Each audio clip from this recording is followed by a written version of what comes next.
Welcome back to Just the Tip, the podcast, where we say the shit that everyone's thinking but nobody's saying. And in today's episode, we cut through all the bullshit and talk about what's going on in Miami. The restaurants, the real estate, the circus that we call the local government. Today's guest doesn't need much of an intro, Billy Corben. You know him from Cocaine Cowboys, 30 for 30s, The U, God Forbid, which you might have seen on Hulu. And basically, if Miami's got a scandal, Billy has the receipts. He spent his whole career chasing down hustlers, exposing corruption, and making documentaries that piss off the exact people that we love to call out here at F&B Miami. We're talking everything from why restaurants get eaten alive by permits, why some of the restaurants have closed like a blaze of glory, to how Miami's government operates like a damn cartel. And because this is Billy, expected to get juicy, political, and very Miami. Let's get into it. This episode of Just the Tip is brought to you by Rooftop Solutions. So the craziest thing happened. You might have even seen it in the news. A restaurant in Wynwood had to shut down for years after a leaky roof caved in. Imagine all that money, time, momentum gone just because the roof wasn't handled right. And that's why I always recommend Rooftop Solutions. They've been protecting homes and businesses all over Miami-Dade and Broward for over 20 years. They're local, based in Hialeah, and they take pride doing the job with honesty and craftsmanship so your roof stands the test of time. And here's the deal. If you got a leak, they will patch it for free while prepping your roof to be replaced. So unless you want to add a lazy river in your dining room, call Rooftop Solutions, tell them Felix sent you. Welcome back to Just the Tip.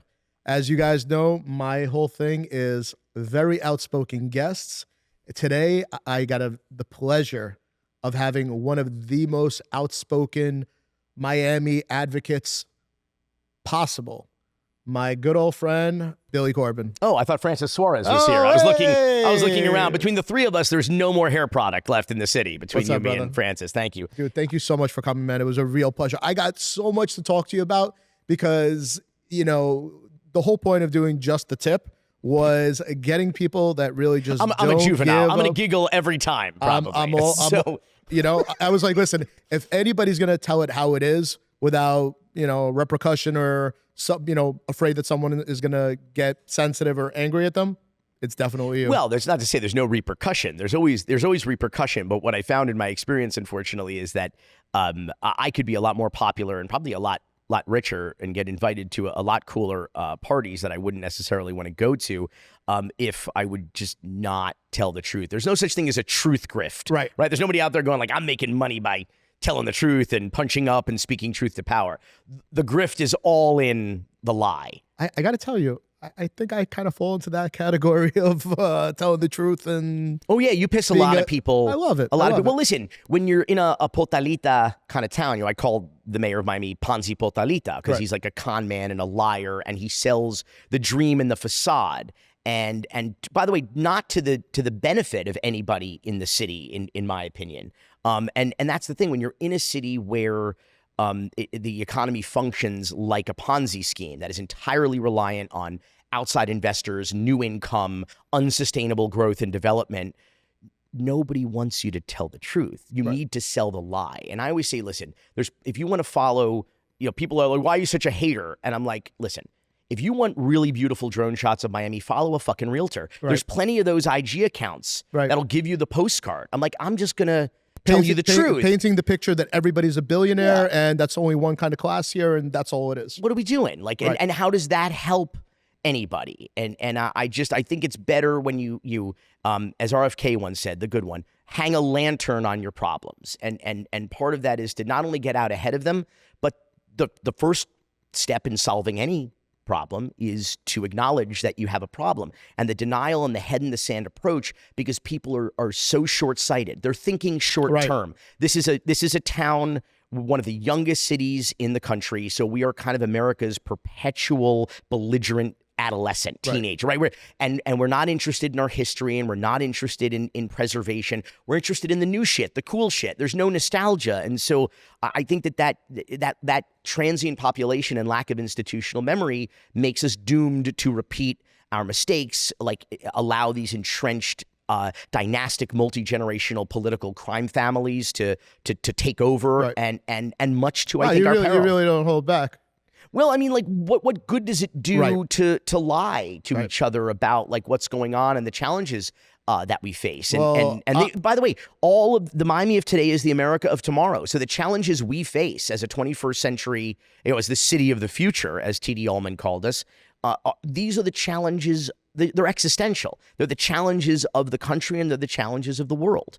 And those of you who don't know Billy Corben is probably one of the most brilliant filmmakers there is. Thank you. I mean, I was in college first time I heard of you when you came out with the University of Florida movie, Raw Deal, right? Oh, wow. Yeah. It was, that was the first time I heard your name. I like that you call that the University of Florida movie. What's no, it's fine. That is. No, you're right. I mean, you're absolutely right. Yeah. About the rape and yes, the alleged rape of an exotic dancer at a fraternity house at the University of Florida. Right. And I mean, you were like 23 at the time, right? I was 21 when we made it. 21 when you made it. We got accepted into Sundance. We were the youngest filmmakers in the history of that festival at the time, and the only ones, or first ones, I should say, from Miami to be invited. And we were 22 by the time we got there. I don't know that I'd ever seen snow before, and we were shopping for boots and a parka. I'm like, what is a parka? Right. I didn't know what, like, so, I'm like, I know about water skiing. Like, you're not going to go skiing? I'm like, I'm not going to go snow skiing. No, I was petrified. And you know, obviously you've done some amazing movies, obviously, which we'll talk about. Obviously, the one that I personally think put you in the mainstream was Cocaine Cowboys. But I'm so curious about the journey, how you got there. And, you know, I think you're such an important advocate for the people of Miami. I really I'm so curious about, you know, the story and the journey. So obviously we know you're from Florida. Obviously you're all 305, you know, born to fucking die, Miami, but you were born in Fort Myers, right? I was. I'm a Florida native, right, but a lifelong Miami. And my dad was born in Miami Beach, right, as were his three other siblings in St. Francis, which no longer exists. Kind of like the north end of Alton. You know, I think it's all condos there on the island by Lagorce. And but he grew up in part in Philadelphia, like the suburbs of Philly, where he met my mom. And then they were living in, I think, Bay Harbor as kids, and then in Miami. And then they went to work developing a place called Lehigh Acres in Fort Myers. And so he was basically on a job there when I was born. Right. And it was such a small town because they were like big developers, I guess, at the time. My birth made the front page, my birth announcement, under the fold, but was like on the front page of like some Lehigh Acres, Fort Myers newspaper. I think they knew. I think they knew. I think they knew that you came out and it was just the first headline. So what year did you come back to Miami? Oh, my brother was born, so like 82 probably. Okay. Yeah, so, you know, my parents, you know, in their infinite wisdom thought 1982 was a really good time to bring young children up in Miami. It was an interesting time. And irresponsible. Where did you live? They were too young to be parents. Where really. Miami did you wind up? Like, what area were you living in? First, it was North Miami Beach, a city with beach in its name and no beach in its borders. So like the west part of. Well, by what was the Toys R Us? Well, the OG Krispy Kreme, right? At 167th. Oh, wow. Okay. You know, they're in 6th Avenue. Yeah, and there's like now like a Wawa, I think, there, like that's right exactly by that what it is. They intersection. cleaned it up pretty good, like little Chinatown. Like they have some really good Chinese restaurants. Really there, good Chinese. The only really good Chinese restaurants, I think, in South Florida. Right. Well, in Dade County, I should say, along that stretch there. And yeah, that was our first neighborhood. And then very shortly thereafter, they moved to the Shtetl in Highland Lakes. Yep. So right off of Hives Dairy Road, right, and 95. So close to Aventura, like not Aventura, unincorporated, right? Dade, but next to Aventura. Yeah, no, they have some really nice houses over there by Highland Lakes. It's a very to this day, it's a very modest like working class, upper to working class kind of neighborhood. In the 80s now, everybody had an extra toy in the neighborhood. There was a Porsche in the driveway. They were adding a second story to the house. Now, few of any of these people were in the biz, as it were, in the new Miami industry, if you will, entrepreneurship.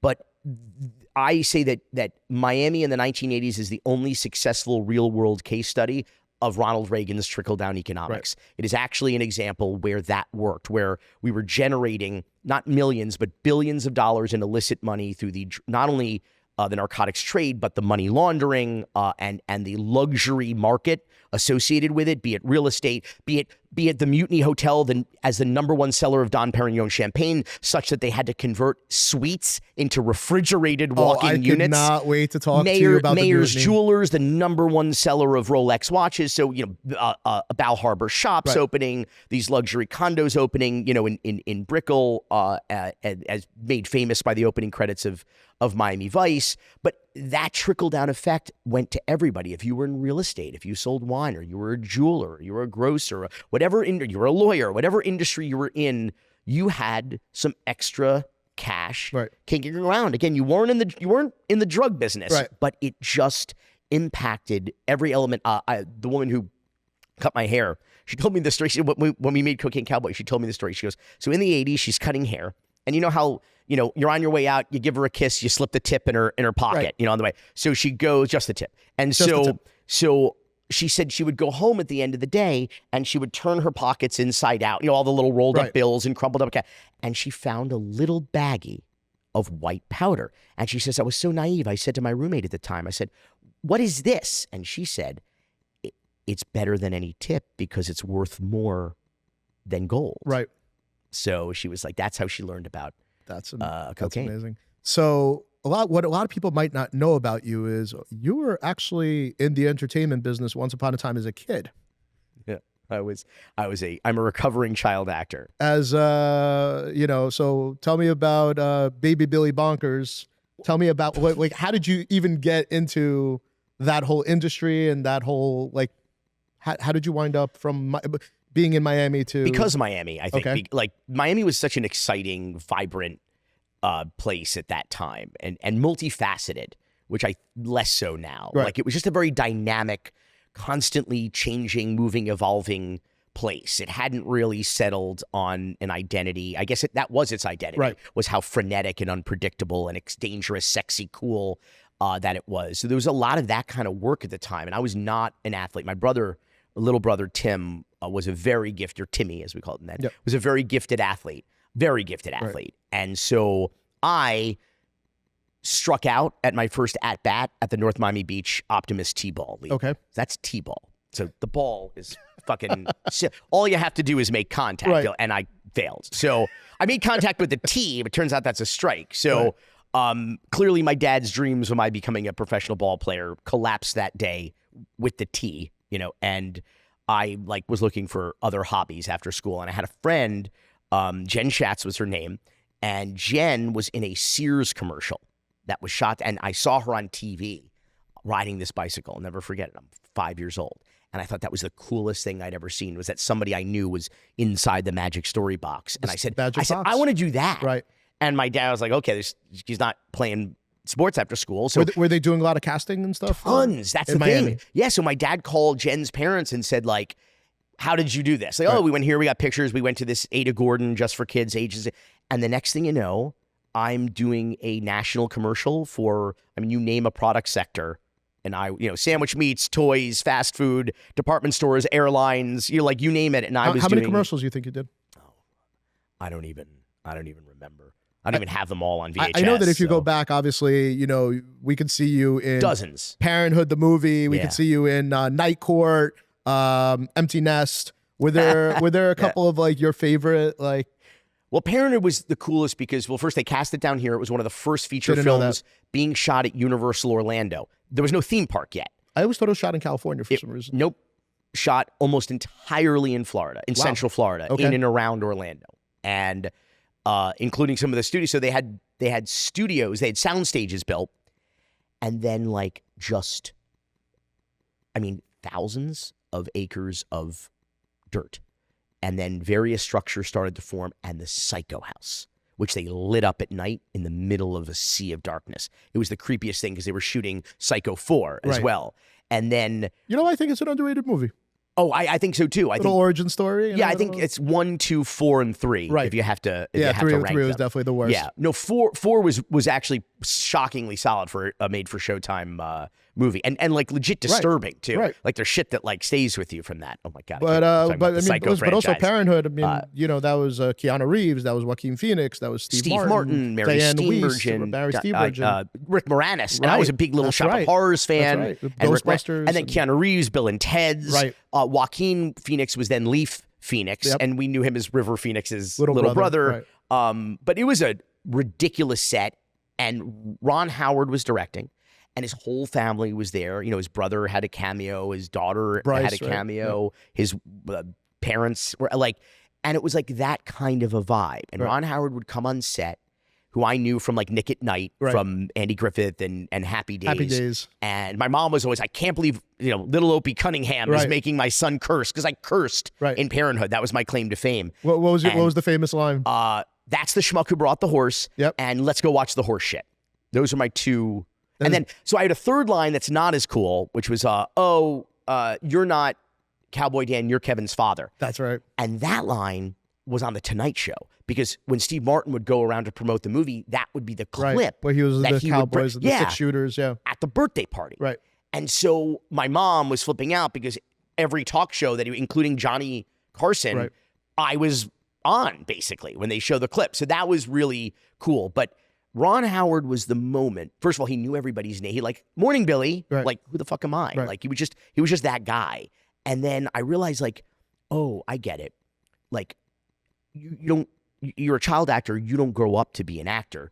You grow up to be a director. Like, that was interesting. That was, at 9 years old, I was like, oh, I see like the trajectory here. And I was like, Ron Howard became that. And then flash forward to 2014. This is 88. 2014, I'm directing a documentary series, a rock doc for VH1 called The Tanning of America, One Nation Under Hip Hop. And who am I interviewing? Ron Howard. Kind of comes full circle. I posted a picture to social media with me and Ron in 88 on the set of Parenthood, and then me and Ron in 2014 on the set of Tanning. And how old were you at the time? But you had already done a bunch of stuff. Oh, yeah, 2014 that was like almost 10 years after Cocaine Cowboys, and I was just over 10 years ago. I was 30 in my mid to late 30s, and I got to tell Ron, I was like, I'm here because of you sort of modeling this irresponsible behavior on the set of Parenthood. Okay, so now you're getting, you kind of run your phase as a child actor. Oh, yeah. I retired at like 15 or 16. And so what made you decide, did you know right there and then that, okay, I want to get into filmmaking and 100%. directing and... Yeah. 100%. And is that when you met Alfred, or did you meet him in high school or Alfred college? I met in middle school. Oh, wow, you guys have been friends that long. TV production class. We had a teacher named Sheila Spicer, Miss Spicer, at Highland Oaks Middle School, between Highland Lakes and North and what is Aventura now. And she, like, early on, first period we had to produce the morning news that would air the following day on the closed circuit TV in the homeroom in the school. And she saw something in us, and she literally handed us the keys to the studio and said, you guys partner up and you produce the morning news. Were you guys friends or not? No. She saw that I think that we had a knack for it, and she paired us up. She partnered us. She made us producing partners in 1991, and we've been producing partners ever since. That's incredible. Because of a public school teacher. So that put us together. Did he go to the U with you, or? Briefly. He was, so at the end of school, we had started this production company when we were sophomores in high school. Where did the name come from? Well, no, originally it was Spellman Corben Productions. It sounded like a fucking law firm is what it's, Right. It's like, it's Miami. Yeah. It's like the insurance companies have lawyers. You need lawyers too. Call Spellman Corben, and so that we were very uncreative. And so at that time, we were still evolving as artists and filmmakers and storytellers. And we changed the name in 2001 to Raconteur. But at that time, it was just Spellman Corben Productions. But David Sipkin, our third partner, was where I know Dave since preschool. Right. Side-Eye Academy in North Miami Beach, OGIS. And Alfred was going to UF because nobody's perfect. I was going to Tufts University you were in in Medford, Boston. Massachusetts. And just before the start of the year, having like my mom... in those days, you bought all your plane tickets in advance. Like your parents would be like, "Okay, you're coming home for Thanksgiving. You're coming home from winter break. You'd pre-buy all your tickets." Well, they had the Delta shuttle back then, where you could do the book of tickets. They bought all the tickets. Right. My mother was subscribed to Tuftonia magazine. Yep. I had my roommate who was a fellow Miami guy who I happened to know, and Alfred and I decided that we were not going to go away to school, that we were going to go to the University of Miami, which we had already been accepted to. And turned down. Right. I turned down all the scholarships they offered me. And my mom I said to my mom, we want to make a go of it. We want to continue with our company and see what happens and stick around. And she's like, well, you need to stay on campus for at least the first year because I want you to have a college experience. Yep. I don't want you to be a commuter student. 2, you need to get straight A's. So let me tell you guys something I see all the time. You take over a second-gen space, you think it's turnkey, but the second you walk in, it's not exactly what you need. Maybe the bar layout doesn't flow, maybe the kitchen's a little outdated, or the bathrooms look like they haven't been touched since the 90s. That's why I tell all my clients, you need to call Brodson Construction. Whether you're building from the ground up or not, you still need the finishing touches done right. Brodson's been local and family-run since 1989. They're the top 1% in Florida, and they've handled everything from luxury homes on Star Island to some of Miami's best retail and restaurant spaces like LPM, Cipriani, Hillstone, Bell Harbor, just to name a few. Bottom line, don't settle for nickel and dime contractors who might underbid the work to win the job up front and screw you over in the end. Brodson maintains integrity every step of the process to build enduring relationships and never exploit clients. So remember, if you're going to build, call Brodson Construction. Look, as a business owner, I'll be real with you. Running my brokerage takes all my time. And in Miami, if you're not showing up online or on social media, you just don't exist. That's why I've worked with Sage Marketing Studios from the very beginning. Website, social, even this podcast. They're the ones behind the camera, building strategy, keeping it consistent, and making sure my brand looks like it actually belongs in the city. So just a tip. Stop having your cousin post blurry iPhone pics once every 3 months. Hit up Sage Marketing Studios. You can find them on Instagram at socialmedia.sage and tell them Felix sent you. How did being in the U and being around the community of the whole feeling of, everybody knows the U, like how did that change you, or, did it make you grow as a filmmaker? Did it make you grow as a person? Did it make you grow as a, just like loving Miami? Did it have any kind of impact on you? Well, as a kid in the, going to the Orange Bowl, and then the team was not a great team when I was in college there.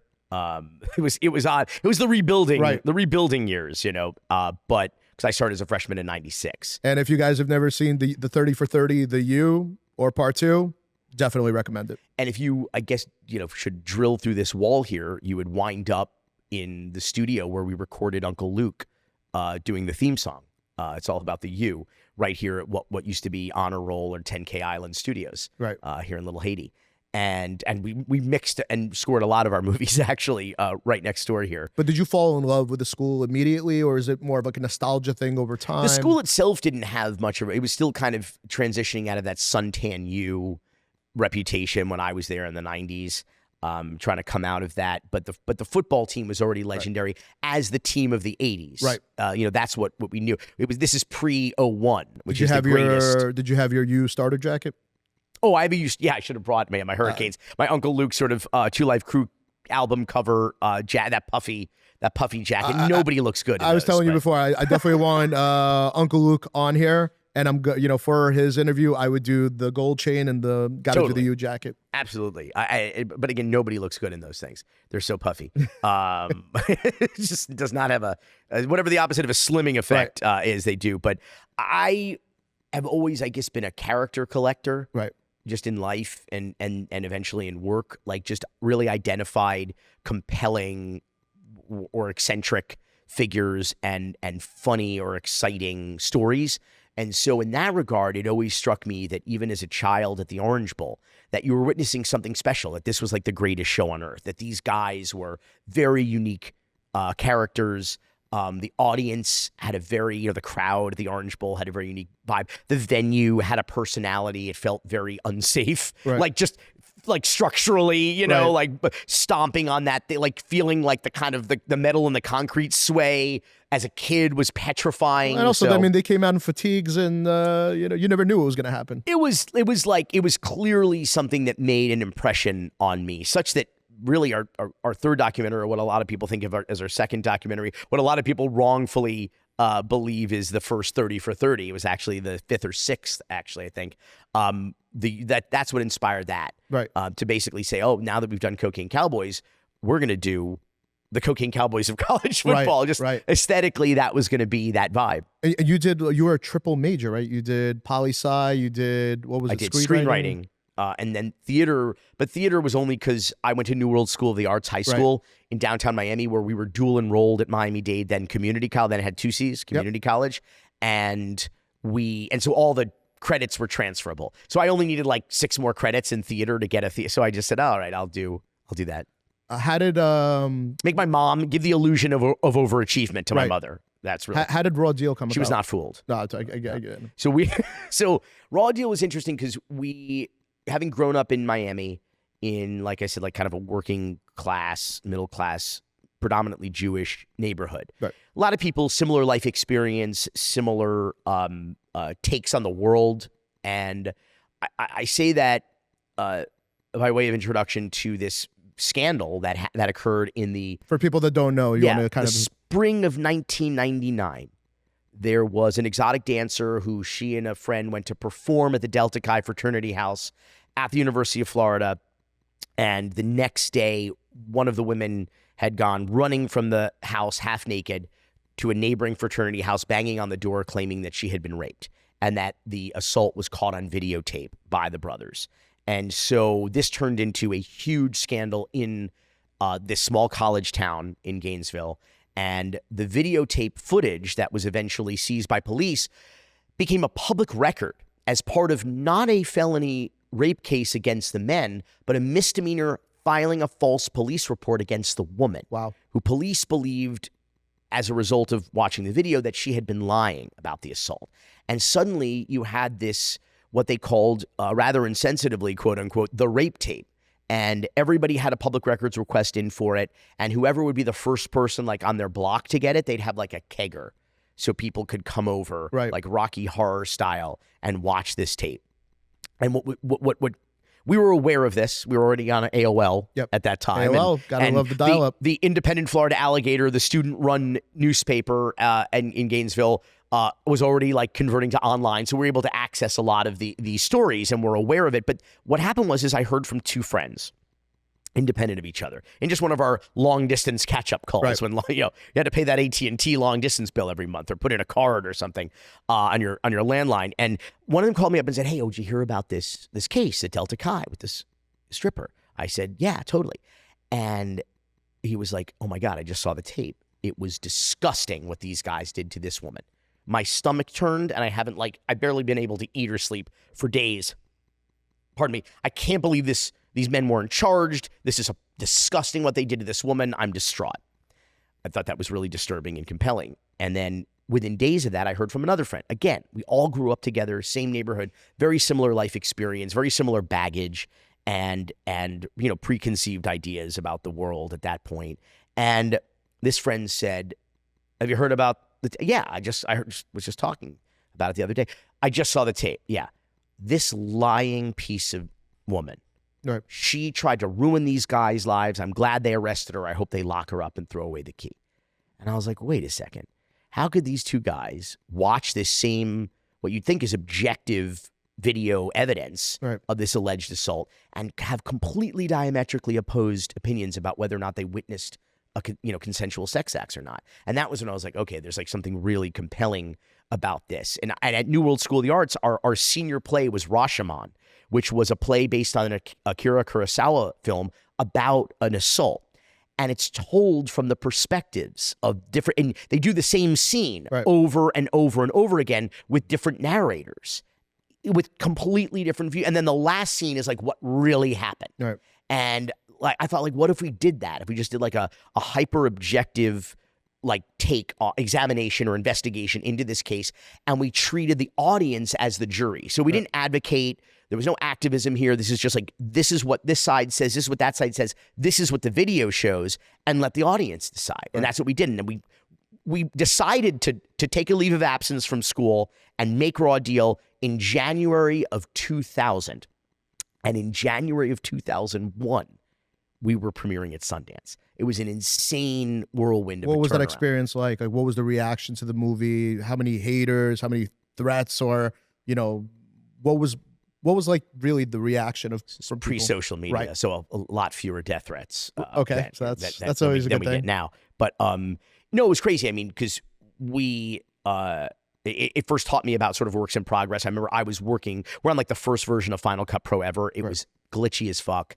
Like we couldn't like get the movie off the hard. I mean, it was crazy, and we had just this daisy chain of scuzzy hard drives because you had a hard drive. It would have a big hard drive would have 100 or 150 gigs, Right. and it would be like $500, and you needed to like daisy chain them together, and sometimes they wouldn't match. It was crazy, and so very stressful. And I wasn't done with the documentary yet, and Alfred's like, we have to send the master to screen at Sundance. They don't know us. They're like, where the fuck is this movie? Print traffic is calling. And Alfred said to me, listen, you don't have to finish, but you have to stop. Right. And I was like, okay, I get it. Pencils down, but I can come back. So that's what we've been doing our whole lives, you know, is we stop, we don't necessarily finish, and we get to revisit. But we were the documentary, or it was the first film at Sundance that year to sell out all of its screenings. Yep. So it was a lot of hype and anticipation, and they didn't have the movie yet because it's like 5 days before I didn't have a parka yet either. And we had to go to, Burlington Coat Factory up at Sawgrass Mills. That was the only one at the time. What a nightmare. Of a place. Parking, that's my worst nightmare. A pile of shoes, a pile of glasses, a pile of, like, what kind of, this is like, so like I mean, so that movie is the first time like I heard your name, but then all of my friends, I was still living up in Boston when you introduced the world to, people like Mickey Monday and Griselda Blanca. That was the first time people started coming up to me like, hey, have you seen this Cocaine Cowboys movie? And I'm like, I was like, well, who's in it? They're like, it's Billy Corben. I was like, oh, I know Billy Corben. The only guy that knew Raw Deal. Right. But like, what the fuck are you talking about? But I'm guessing that was the movie that really put you on the map and in the mainstream in terms of that's when, also I'm sure it was great for good and bad, but it was really a Miami movie. Like I watched that movie and I'm like, you know what? This is the most accurate depiction of what Miami probably was in the 70s and 80s. What was that whole, this is the question I've been dying to ask you. Like, what was that experience like? What was the experience of, same thing, the reaction of, and being put on the map and kind of highlighting that whole experience? Well, at Sundance, we did like 50 or 60 interviews in 5 or 6 days. It was crazy. Right. And the last question of every interview was like, now that you've arrived and you're the bells of the Sundance Ball, which is what New York Post called us, in a cover story. The movie made the cover. Wow. It was screening 3 times in this little Utah, village. Did you expect? Rest in peace, Robert Redford. Did you expect that kind of reaction? I mean, I know you're always hoping for it, but I don't know that we expect. We certainly expect to be on the front page of the New York Post in New York at this little film. Like we knew it was exciting. Sundance was exciting, but like it's still like just a film festival where like 3 audiences are ever gonna see this. It was crazy. And the last question of every interview was the same. It's like, now that you've made it, like, are you moving to New York? Are you moving to LA? What's And as obvious it was to them that we would move to New York and LA, it was just as obvious to us that we would come home to Miami. Right. First of all, home is where you go when you're done with other shit. That's why they call it home. Second, we didn't want to be 3 more schmucks peddling our wares in New York or LA. We wanted to make a brand investment. And this is how we thought of it. We're like, well, like they might not know Billy or Alfred or Dave or Raconteur, but we'll be the Miami guys or the Miami filmmakers, the Miami storytellers, the Miami production company. And so that was our... And we wanted to tell Miami stories, and we wanted to, in the same way you think of New York and it's like Spike Lee or Martin Scorsese, or you think of, Rick Linklater or Robert Rodriguez in Austin, or Quentin Tarantino in LA, or M. Night Shyamalan in Philadelphia, and we just like wanted to be those guys from Miami. And so just to have it, not only because we were excited, but because we thought it would distinguish us in the marketplace.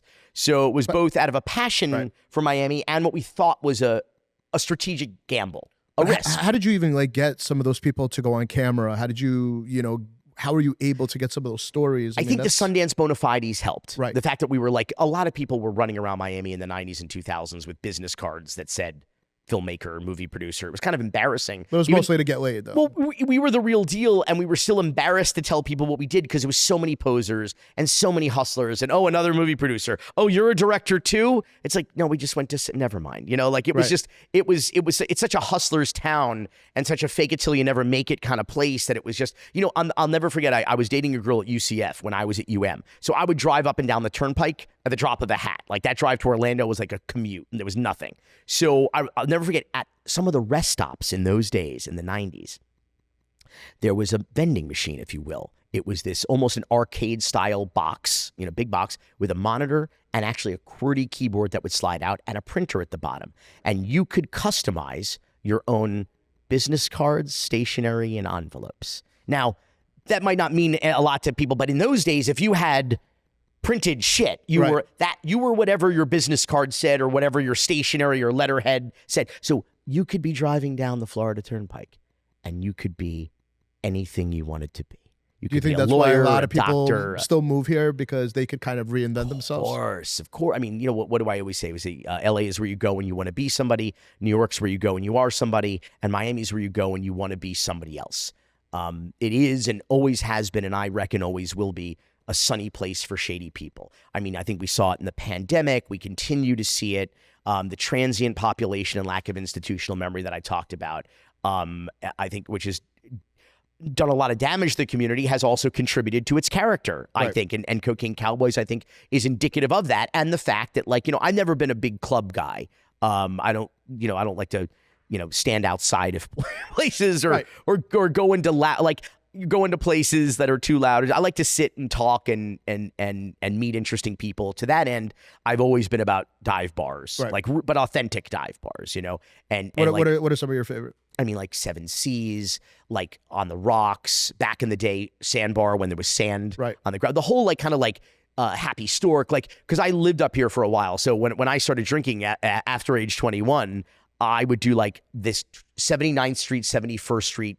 I call it the dive bar crawl, and maybe we'd have dinner at Magnum, because there's nothing like Magnum in Miami. So if you wanted to impress a girl, great service and dark and the piano bar, you get drunk, you'd sing, have a great dinner. And then if you were ready to keep going, I mean, you'd hit, Shuckers. Happy's would be last stop. Happy's would be last stop. There was that Days Inn bar on Ocean Terrace. Yep.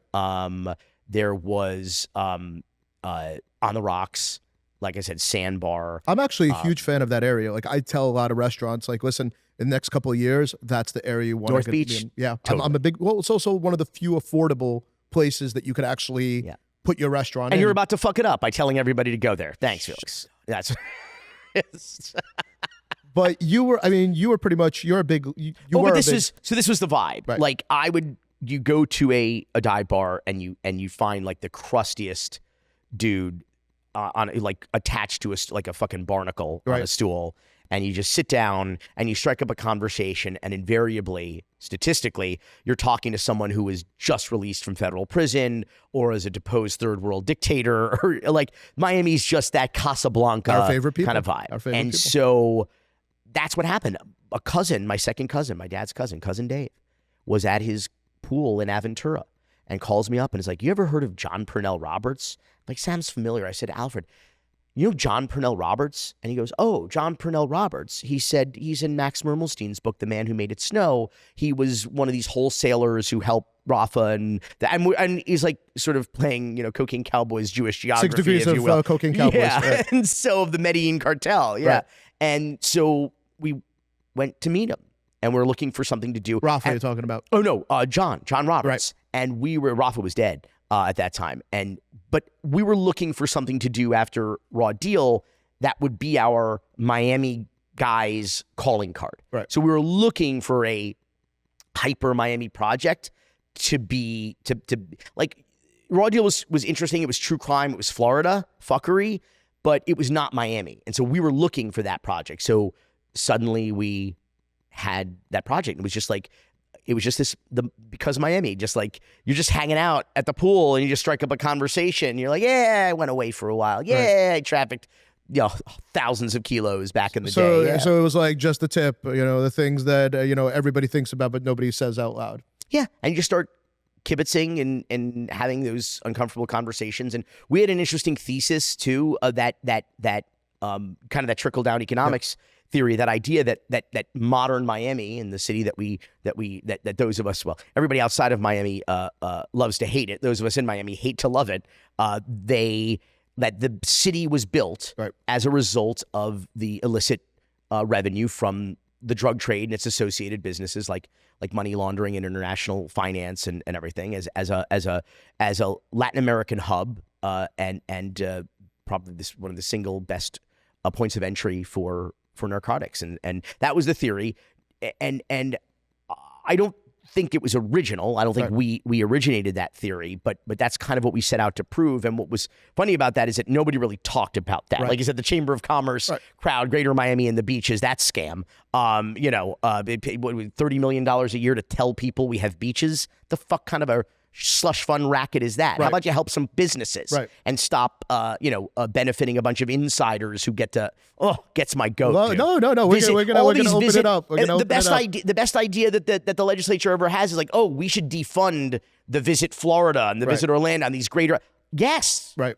Do that. A lot of you know me from my F&B Miami page, but what you might not know is that I also run Florida's largest restaurant real estate brokerage called F&B Hospitality. Every week I meet somebody that thought that they could just wing it on a restaurant lease. And every week on F&B Miami, you guys see how that turns out. And that is exactly why I started F&B Hospitality Brokerage. We treat our clients' money like it's our money. We don't say things just to say it or paint pretty little pictures. We go based on facts and numbers. If we don't like a deal, location, or permit status, we are absolutely not afraid to tell you. It's about setting you up to last. So you could focus on food and foodies while we negotiate the build out and the terms. But I think you were also, I think you guys with the movie were really the ones to put on the map that, hey guys, downtown wasn't built because all these people wanted to invest into downtown Miami, but a lot of those buildings came from cocaine and money laundering and that became, funny enough, that became the new conventional wisdom. So you started to hear people say, it was funny. So my grandfather,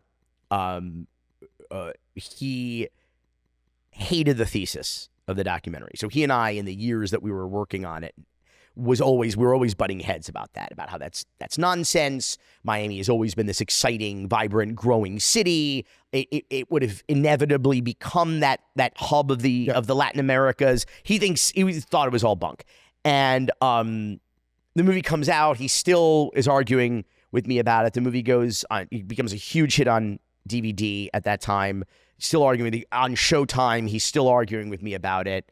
And then the movie somehow ends up on CNBC in prime time. Now I guess we know what the first C stands for.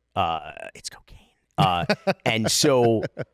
And now my grandfather, different, because what would happen is different demographics would discover cocaine. It started in the bootleg market on the streets of Miami, went to, Tribeca Film Festival, legit Blu-ray, DVD, in Best Buy, and then, like I said, Showtime and CNBC. But by the time I got to CNBC, my grandfather was convinced. It was just I think he just had to hit his demo where his friends were going I saw, it's so interesting and how the drug money, and so then he was like, okay, I'll concede the point now. The drug money helped build Miami. But do you think that,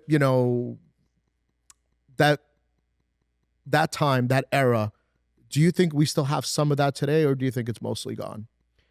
No, I mean, Joe Kosinski, the director of Top Gun Maverick and F1, they've already got a Miami Vice movie scheduled for release in 2027. They're casting now. We don't know I'm a lot. I'm excited of, for that, by the we way. don't know. I'm thrilled. We don't know a lot about. He's a fabulous director. But is it going to be a reboot, or is it going to be? Oh yeah, it's going to be I'm sorry. We know very little about it, other than what has been reported so far, and I don't know if this is accurate. Is that it is a period piece, which would be fabulous. And May is GTA 6, and so we're seeing. And GTA 6 is obviously mapped out Miami and it's Vice City. Yes, it's Vice City all over again. And I think when we were pitching Cocaine Cowboys at the time, we had a lot of trouble getting it financed and getting it made. We did it indie, and our pitch was the real Scarface, the real Miami Vice, right? And everyone was like, well, haven't we already seen that in Scarface? And we're like, the fuck are you talking about? How many Al Capone Untouchables or Italian mob movies are we going to make? You're going to argue that whoa, why does Scorsese keep making the same movie over and over? What are you talking about? First of all, they're all good. I like Casino better than Goodfellas. I know I'm in the minority there, but let him cook. What are we talking about? It was so weird, the pushback we got. So we're I was going to say, this. did you get backlash from the community, comrades, your misrepresenting Miami or No, you're painting no, Miami everybody in a knew it negative was light. true. Right. Kind of like when I used to tell people that restaurants were closing and people are like, why are you saying this? It's because I opened my like that's the fucked up thing is that like I said, there's no truth grift. It's Right. like if you look out the window and it's pouring rain, Right. and you go, oh fuck, it's pouring rain. They go, why are you such a hater, bro? Why are you hating Why on the are you a hater? rain? No one's gonna come out and any. I'm like, no, I'm literally just telling you what the fuck Right. I see with my own eyes outside the window. It's like restaurants are closing; they're going to continue closing. It's like, no, this is a truth. This is like, and people get really angry at you, especially here, for telling the truth or making accurate observations. That you call you a hater. They tell you're blowing things out of proportion. And you're like, no, it's just sort of science. It's like there's a trend. I can see the line. I can see nothing's trending up. Right. So obviously this is going to be getting worse. I mean, I do have to first and foremost say a huge thank you to you because everything for me really started after I did the Restaurant Armageddon video. And it was only when you picked it up did it go viral. Oh, really? And the morning, I've heard you say that. Is that true? It's honestly, it's really true. Like I've told you, Adam. I thought it was already viral. No, it started to pick up, but when you shared it, people are like, "Wait, what is this going on?" And you shared it, and literally the next morning, the numbers and the calls I got because you shared it went bananas, and that's when telling all you the to shut the fuck up, or I mean, you know what? Listen, I maybe you experienced this, but like, I had people walk away from me. I had people that didn't want to work with me anymore. And, and these are restaurants and, brokers that I've had great relationship for years that, when I called them out, like, what are you mad at me that I was honest? And they're like, yeah, you're hurting the industry. I don't understand. Like, we're all in this together. This is a pretty small town, as big as it is and as difficult as it is to get anywhere. Like, it's a pretty small town, and it's a shared experience. And I feel like if everybody would just work together to make it better and stop perpetuating bullshit and elevating liars and we don't recycle our trash in Miami, we re-elect it. Right. Like, if we stop doing that, and everybody knows these guys are corrupt and fakers and fraudsters, and that we are their victims. Right. They are harming proactively those of us who pay them and from whose slush fund they bathe in, our tax dollars. And yet there are people who have such an interest in protecting the status quo, and I find that's a real impediment to progress. Is that people, and it's reflected oddly in the way that we drive, meaning like where you have to go is so much more important than where, like, we're all stuck here in the same like, we get it, it's frustrating, it sucks, but like, we're in this together. But then they don't call it our Amy, Felix. Then you start speaking out and people hate you even more. Yeah, I didn't, again, there's the truth in a town like this, in a town with so many realtors, like the truth doesn't benefit people's perceptions, the whole market. I want to make it better. Right. The only way to make it better is to say, not only these are the problems, but these people are the problems and the impediment to progress. And you don't necessarily make friends doing that. But what I realized from whatever platform I was able to build or attain as a result of our notoriety from these documentaries, I was like, so I wake up every morning to what I call my inbox of injustice. Yep. And these are, multiple email accounts, DMs on multiple social accounts, text messages to multiple cell phone numbers of people who need help, of people who are being abused by the system, of people who are being abused by our own government, by corrupt politicians, whoever it may be, whatever the issue may be. And they need help. And some of these cases are appalling. Right. Some of them are not, wouldn't necessarily be major to anyone else, but are obviously dramatically important to the people, and life-changing to the people who are experiencing them. Well, I remember even with like the restaurant raids and, the Operation Dry Hour and, I remember calling you and you telling me, well, you know what? You should come to City Hall. You should talk about it. I go to City Hall, I speak about it, everybody's on board. Again, I leave City Hall, we post it and I got a ton of backlash. And I don't get it. It's like, I'm trying to stick up for my restaurant community. And, you know, I almost feel like it's like the old extortion days where, you know, the restaurant, like, you know, to restaurants who were shut down, like, hey, if you have surveillance footage, let me post it. Let's put it out in the open. Let's put a stop to it. Absolutely. Let's do something. Yeah. No, sunlight is the best disinfectant. Right, but no, I'm afraid it's going to create more problems for me. Incidentally, I think this speaks to, I mean, you're right on. You're already where I'm going with this, which is that there are so many people who are afraid. And I thought, well, isn't that what a platform is for? It's for amplifying the voices of marginalized people or people who are too scared to engage in a government that's supposed to be protecting and serving its people, right, and its business owners. And I thought, like, well, then I will, and I think there was a learning curve. I think a lot of us, you know, with like the Florida Man headlines and shit like that, were punching down a bit. Right. And it took me a while to sort of get the hang of like, okay, what we need to do is punch up. We need to speak truth to power. That's the best use of this right, of this platform. And like I said, I don't know that it's benefited me financially or reputationally, but I have to look at myself in the mirror. I have to, you know, live with myself and my family, right, and let them be proud of me and say, like, you did the right thing. You stood for the right thing. You might not always win or get it right, but you did what you thought was right. And you not only did it out of self-interest. That's the other thing too. There's this outrageous defamatory lie that, quote, like, I get paid as like a lobbyist. You know what? I was going to bring it. That's the stupidest thing I've ever heard in my life. It's projection. Right. It comes from people who only act right out of selfish interest and greed and personal enrichment.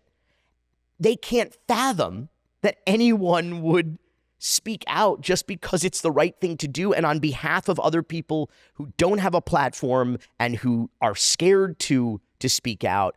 That is unfathomable to them. When I go to a city commission meeting, those are my favorite, by the way. Honestly, going to a commission meeting with you is, I don't need entertainment. I bring popcorn with me and just watch the show of, you know, as soon as you get up, I see the look on the commissioners' faces, and that's for enough me, to that's make you the show. feel. That's for me, it's already worth. Just the reaction shots. But Billy, my question for you is, like, you know, we know that, listen, opening businesses, you know, all over the country, it's difficult. Nothing is easy.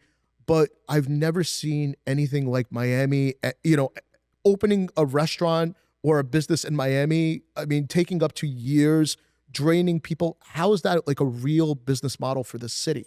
It's not. The city of Miami is in my opinion, criminal racketeering organization masquerading as a city government. They're all shakedown artists. It all rots from the head down. Everybody has a side hustle. Everybody is exploiting their everybody. People in leadership, and this then trickles down. You have thousands of people at the city of Miami working in the city, desperately just trying to do their jobs, right, just trying to show up, you know, help the community and their constituents and their customers, right, the residents and business owners and taxpayers and stakeholders who can't do it because they're afraid for their jobs if they don't play ball like a mafia. Right. That's why we call it a Miami mafia. You have to swear that omertà, and then you get promoted, you get raises, you get benefits, and if you don't, you get whacked, you get squeezed out, you lose your job, you lose your pension, you lose your livelihood, you lose your ability to support your family. That's not a government. But when did Miami become a third world country? You know, I'll do business in Ukraine, I'll do business in other countries, and I know how it works. Like, listen, you always got to pay for everything. You know, at the end of the day, like, I'm just like, okay, who do I got to pay to get things done?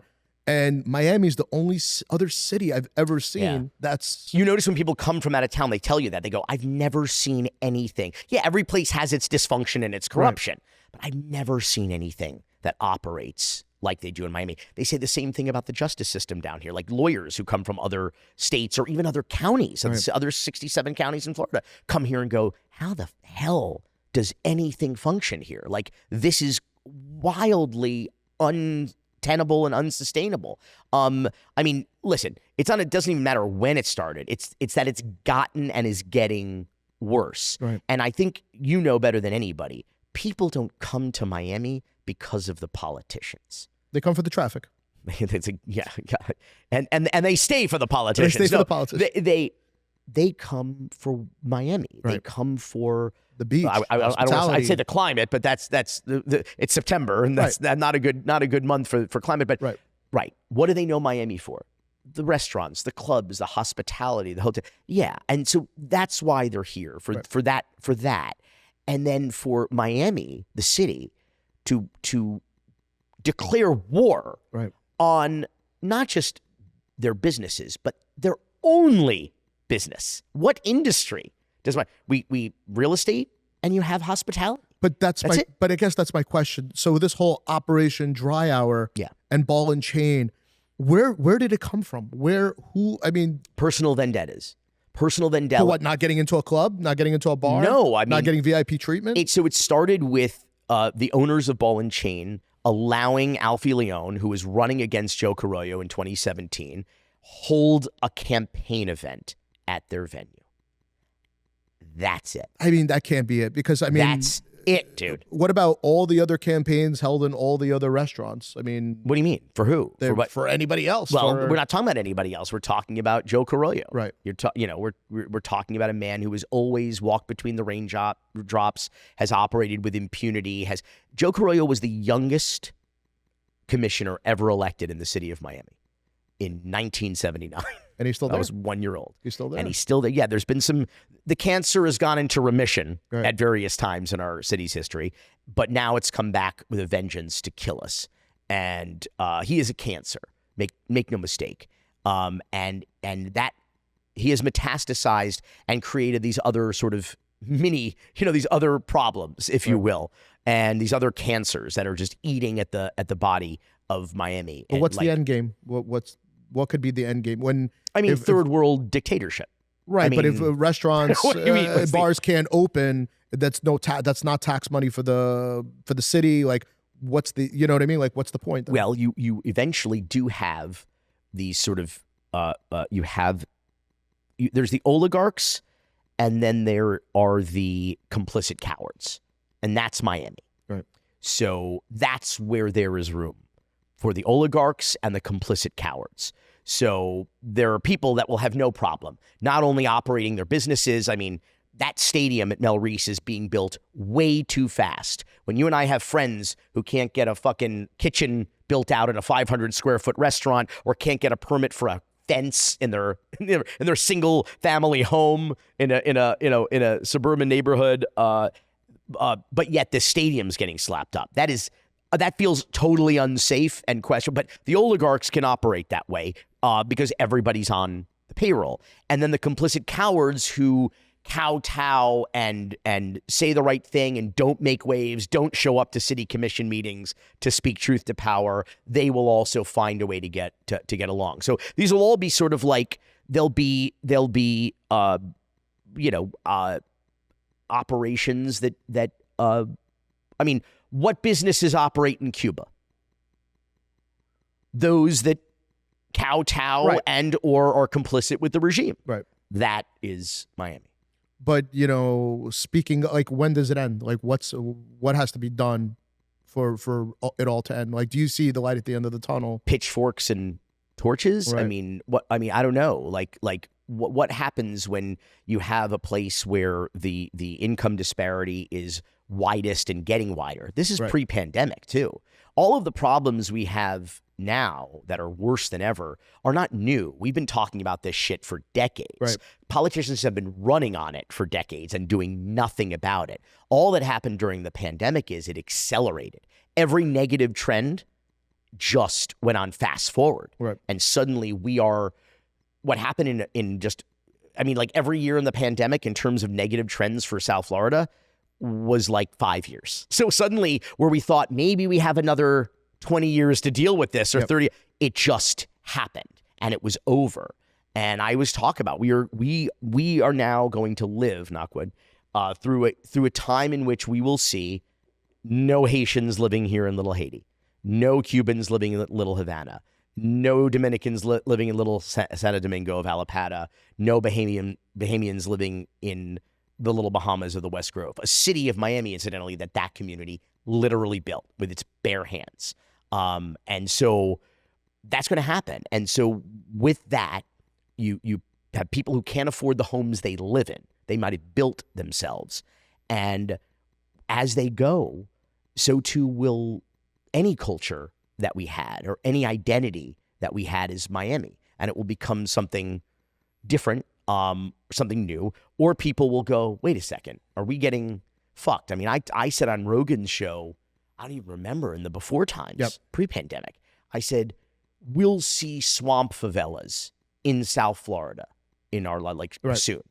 And who knew how fast, how soon that would happen, where people would just, the people who were supposed to serve the oligarchs and the people who come here to buy second, third, and fourth homes, where are they going to live? Where are they? Well, they're going to have to steal water and electricity, favela style, and live in the swamp. But what do you think about also the restaurants and the businesses, like in terms of neighborhoods? And I mean, look what's happening to Wynwood. Complicit cowards. Complicit cowards. If because I went out to the F&B community when Joe was running for re-election. Was it 22? 22? 21? And I said, listen, you guys have the power. You have the money. You have the numbers. You have more residents in the city of Miami that work for you collectively than probably almost any other single industry. I mean, everybody's always worried about, who's the police union gonna endorse? Do you know what percentage of police officers live in the city that they work in, collect a paycheck from? Low single digits to me. They also can't afford it anymore, to be fair. Well, just like the teachers in Miami Beach can't afford to live there, so they come from Hialeah. But police have take-home cars, and the theory is that benefits communities by having police cars in the driveway. I agree, but they don't benefit the communities paying for those take-home cars and the gas and the sun passes, because they're sitting in some subdivision in Broward, and the city of Miami has no, I don't know what it is now. It's like 7, 8, maybe 9. It's not double digits. But what I'm saying is, like, if you care so much about who the police union, they don't even live in the city, as Joe Carollo said. You don't even live in the city. Little Billy doesn't even live in the city. But like restaurant people live in the city. The owners and/or their staff. So they have so I was going out going, motherfuckers, why don't you have some kind of a, if not a pack, some kind of, there's like, might be a bit over here and this. I'm like, but there is power in numbers. And if you guys get together, but everybody wanted complicit cowards. They wanted to put their head in the sand. They didn't want to, they're like, oh no, but if we put our name on, or we host a fundraiser or an event like Ball and Chain, we'll be next. I'm like, no, you're going to be next regardless. I said, if this guy gets reelected as a lame duck, I said, he's going to come after everybody. And what happened was, he was advised by people at the city, namely the city attorney, Tricky Vicky Mendez, a mob lawyer, absolute corrupt ghoul of a consigliere of the Miami Mafia, an unethical, not only an unethical attorney, but I would argue someone who worked at a criminal organization and helped them get away. I heard they had a big win yesterday. Yeah, because what they're saying is that no, lawyers have to be able to direct you how to effectively subvert the law. It's a technicality that she has immunity. It doesn't matter if she broke the law or not. She has immunity. That's, I mean, holy shit. Like, that's tantamount to me of like almost an admission of guilt to even make that argument. But what happened is that they didn't want to be on the hit list. But I told them, no, what's going to happen is they're going to have to create the illusion that this was not a targeted effort against Ball and Chain by diffusing, and you've heard former City Commissioner Ken Russell testified under oath that he got a call one day from a constituent who owned a pizza joint in Brickell, who all of a sudden, these guys showed up and shut him down on like a Friday night, going into a busy, lucrative weekend. And he's like, we've never had a problem like this before. Not because we're not following the rules, but because like we're trying to comply and do the right thing. And they come in and shut. And Ken Russell called Tricky Vicky Mendez, then the city attorney and mob lawyer, and said, what's going on? And she admitted, she goes, well, because we're targeting Ball and Chain and all of the Fuller Pania businesses on Calle Ocho and in the city, we need to target more businesses so it doesn't look as obvious Right. that we're just targeting, unconstitutionally depriving these business owners of their private property rights and their First Amendment rights. Right. It was political retaliation. It was Miami Mafia shit, and they were trying to create an illusion that it wasn't. They admitted to it. In front of Ken.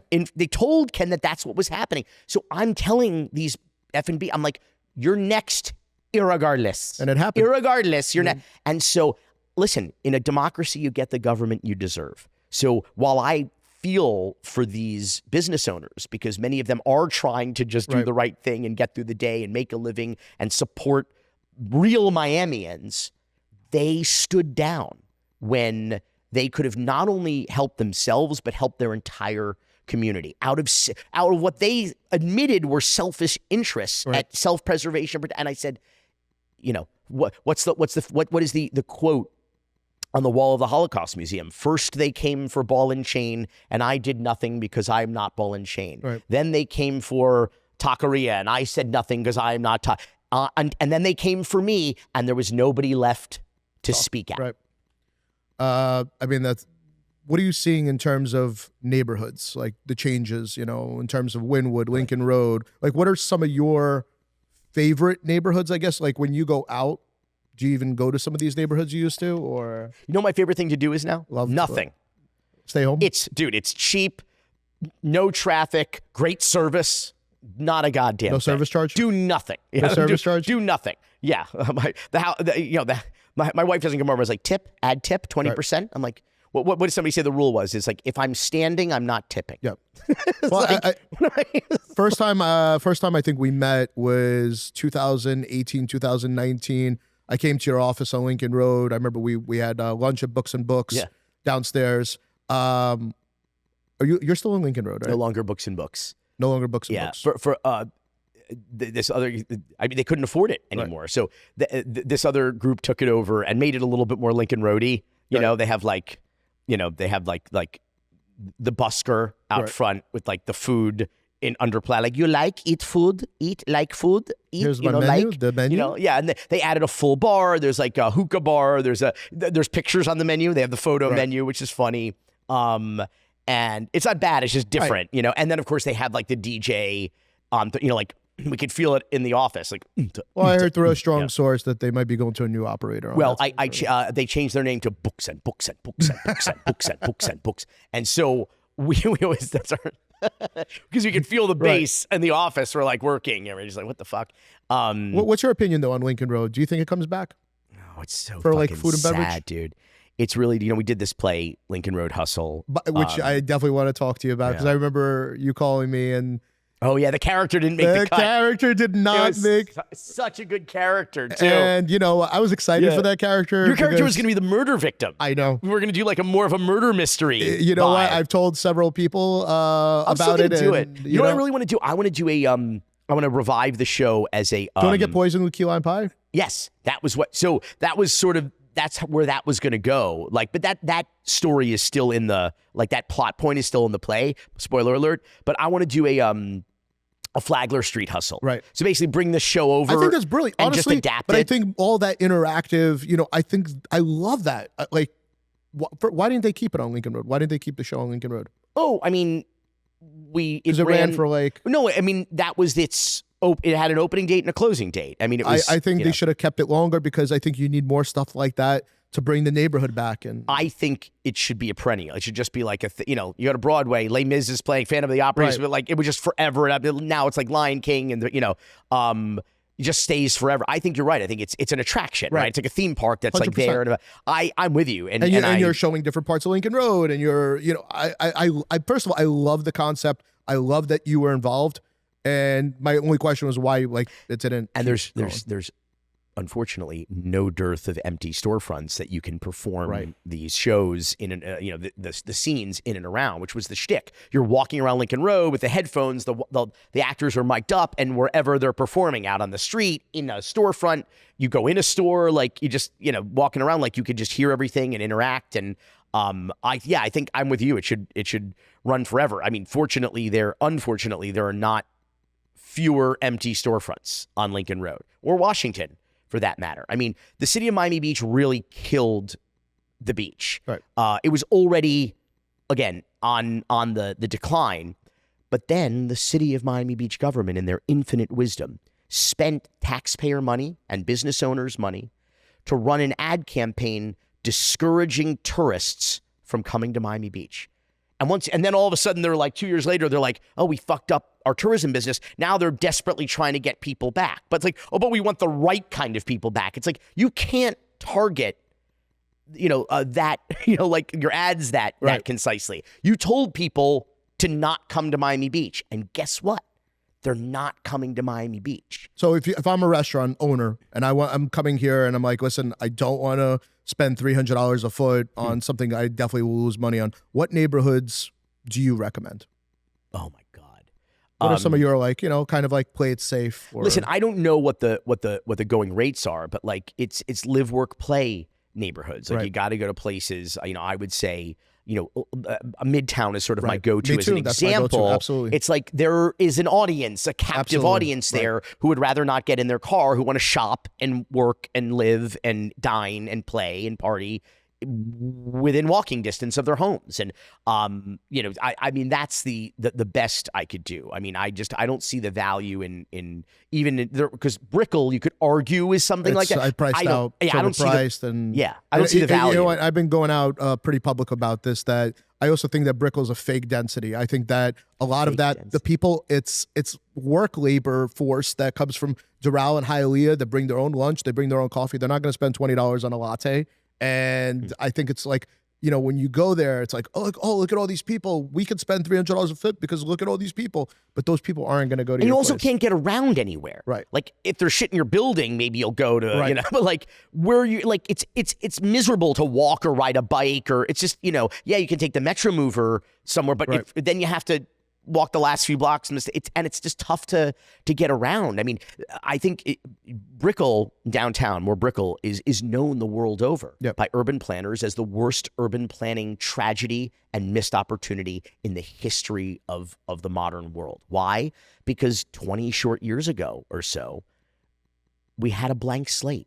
We could have master planned it. If the city commission and the city planner hadn't been so fucking greedy and corrupt, they could have said, well, how do we do this better? How do we do this better than anybody has ever? We have an opportunity here to create a modern, urban, walkable city with schools, with green space, with parks, with transit, with bicycle lane. They could have, and instead they just let unfettered development by random developers selling selling Bayview over here, and then after they pre-sold that, building a building next to it, blocking the Bayview from the building they just sold out. Like it was just mayhem, and it was a scam instead of being like community, urban planning, creating a livable, workable, playable, mobile space. They just said, fuck it. Let's be greedy.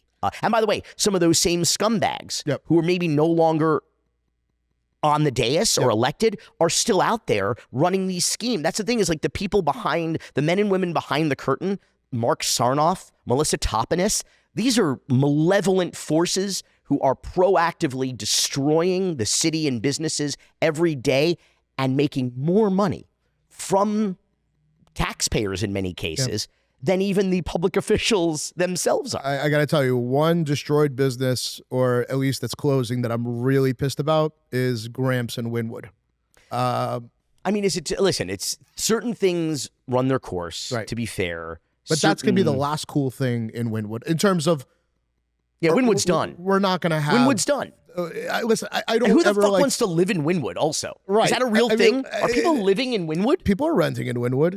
If you're 20-something and I guess you want to, I get it. go to a bar and whatever it is. And a head shop. You want to go to a head shop and whatever, what kind of businesses are there, and who can afford but that's the thing. I think you still have, behind Panther and all those stuff, you still have Joe's Pizza and Zach the Baker and Uchi and Q, and all of them are actually making great money. Good. But I think it's everything on the other side that, I think is going to just fucking get annihilated.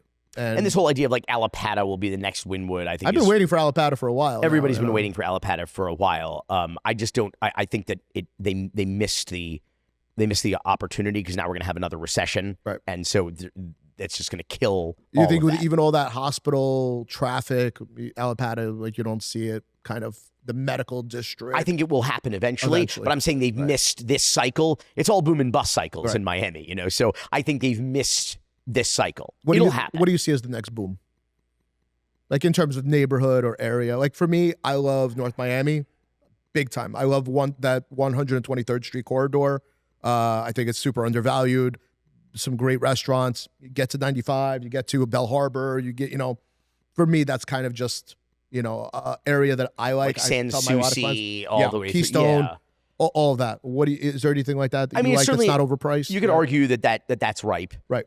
North Beach, I think is really 100%. really compelling. The 70, like talking about the little Argentina now, the little 71st Street, Collins Ave. But like all of that, it's funny if you drive through North Beach, it's like there used to be, I don't know what it's like now, but like a different flag every block. Right. There was like an Argentinian flag, Brazilian, a Venezuelan flag, right. a Brazilian Right. flag. So like each building kind of like, people came and then they brought, people started coming over, saw the flag, and then like it became like the Brazilian block, the Venezuelan block, the Argentinian block, the Dominican block, right. which I think is kind of fun. And then they all go to Manolo and watch soccer, And yeah. And I love Buenos Aires Bakery. I love that place. Listen, when it was run down, I loved that stretch. And I'll still go to Prima Pasta. I loved Ocean Terrace. Right. Like I said, I would go to the Days Inn, though. Right. Like when it was a Days Inn bar, I would go there. I thought it was I think somebody just fantastic. took it. I think they're doing like a restaurant bar really? there now. And you got Sushi Beachy there. I mean, it's it's pretty ripe. But all of that, like North Bay Village and Normandy Isle. I believe in it. I believe in it. And it's always been kind of fun and eccentric. There's a country club that has on Normandy Isle that also has like a restaurant. You can just go and I've never been there.